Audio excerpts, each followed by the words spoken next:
Hey awesome people! Did you know that a single car has about 30,000 parts and yet a whopping 165,000 cars are made per day? Millions of us are dependent on our cars each and every day. So here at the Off Factory, we have put together some odd facts and amusing stories in tribute to these mechanical wonders. It may be hard to imagine a world without windshield wipers, right? But there was one indeed. In 1902, when an Alabama woman was caught in a New York traffic jam, she ended up inventing the first operational windshield wiper.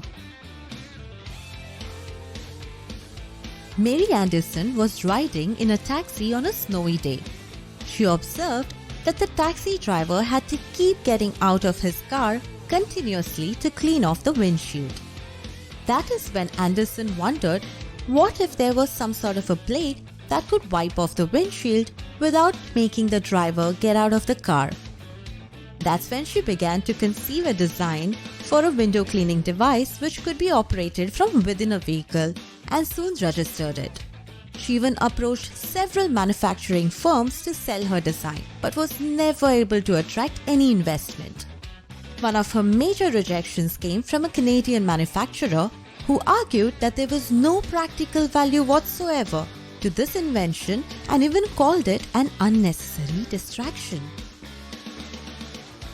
Given that there are over 1 billion cars in use around the world today and a shocking 1.35 million people die each year on the world's roads, we can't thank the Swedish engineer enough for saving 1 million lives.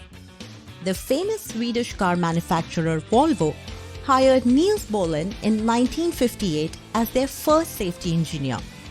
Within a year, Bohlin developed a 3-point seatbelt to protect drivers and passengers against the impact that occurred when a car crashed. And this modern seatbelt design was first introduced in Volvo cars in 1959. In interest of safety, Volvo made this seatbelt design available to other car manufacturers for free, and this act of generosity has saved 1 million lives to this day. So next time you take a car journey, don't forget to buckle up. Ever got a speeding fine for accidentally going over the speed limit? Then you would know what a wonderful invention the cruise control is. But did you know that the cruise control for modern motor vehicles was invented by Ralph Tito and he was blind? He was in fact inspired to create cruise control for cars after a few frustrating drives with his lawyer, who apparently had a nasty habit of speeding up and slowing down too frequently. These days there are plenty of individuals who use cruise control, but are still terrible drivers. We all agree that wheels are an essential part of any automobile, right? But surprisingly, no one knows how wheels were invented. In fact, wheels were not initially used for transportation at all. It took 300 years after the invention of wheels that someone realized they could be used for a larger purpose.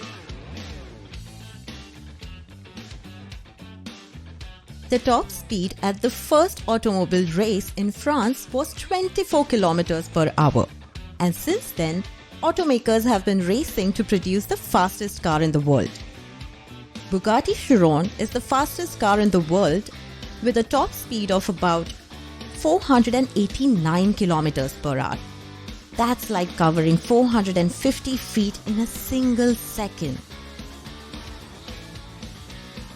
Corolla Toyota is the best-selling car in the world, and sources suggest that every 40 seconds one gets sold.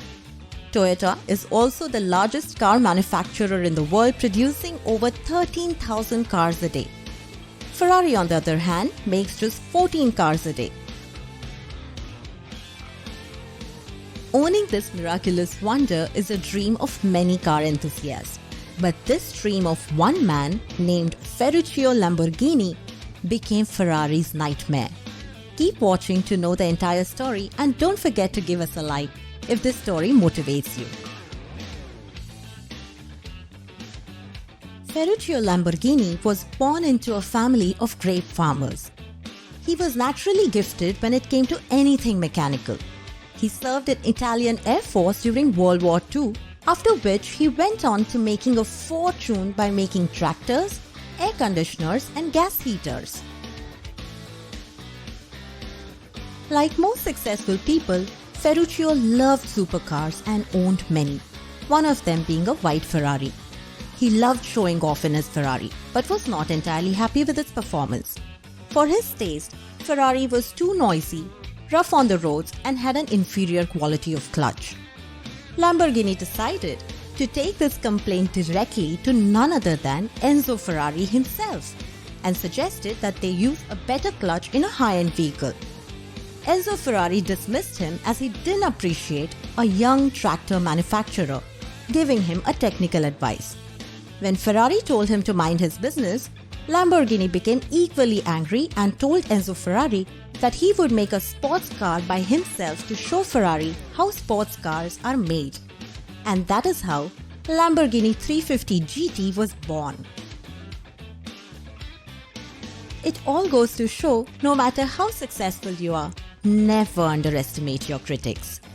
Thanks for watching. How many of these facts did you know? Let us know in the comments section below. Keep watching our factory for more.